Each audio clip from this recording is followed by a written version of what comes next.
a case study on indigenous peoples' culture and history. There are about 350 million indigenous people living in over 70 countries across 6 continents, accounting for approximately 5% of the total world population, who represent more than 5,000 languages and cultures, according to United Nations Educational, Scientific and Cultural Organization or the UNESCO 2015.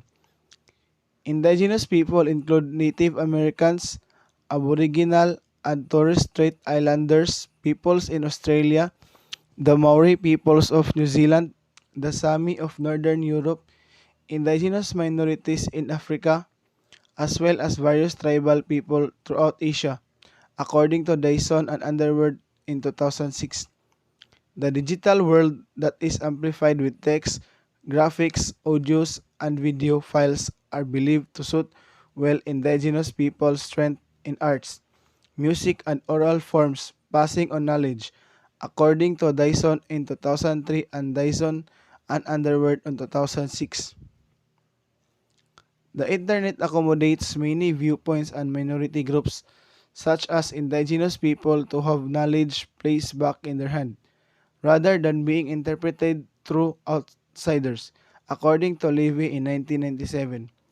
The increasing use of internet application and communication such as bulletin boards and social media by indigenous people has a potential impact on their lives, according to ICK Barnes in 2002.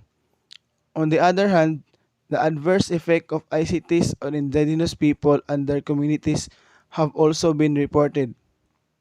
Such issues are ongoing concern of the digital divide of indigenous communities, which are caused by the internet access, isolation, and inadequate telecommunication infrastructure, as well as low computer skills, information literate, and language literate, according to Bairn 2003 and Dyson in 2004. In addition, researchers have pointed out that indigenous people are reluctant to use the internet because they felt modern technology introduces Western values and creates constraint to traditional culture, according to Renee at 2011. A review of indigenous people and ICTs situated in the context of information research on marginalized group in library and information science timely and important.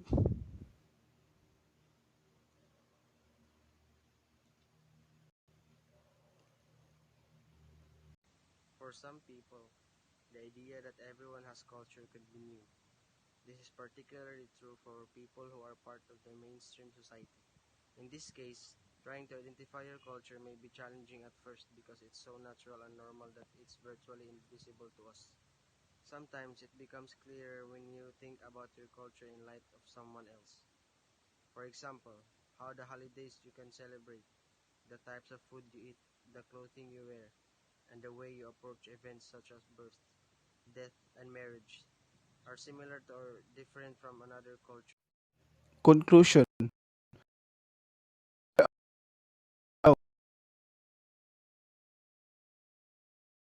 The Bajau of the sea, but we are so few now.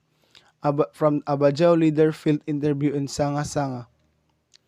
The Bajau of the Sulu archipelago represent a subculture of a greater nomadic boat culture found throughout Southeast Asia. There are the most sea-oriented people of a larger Sama-speaking group. In the Philippines, outsiders refer from this group commonly apply the name Bajau or Bajau.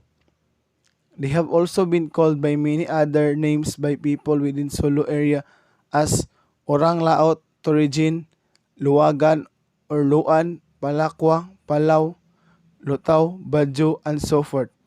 However, the Bajau identify them as Sama Dilaot, which means sea group of people. In this paper, the term Bajau and Sama Dilaot are preferred name for this group of people. The original Bajaus are the first resident of the communities formed after series of sedentarization process.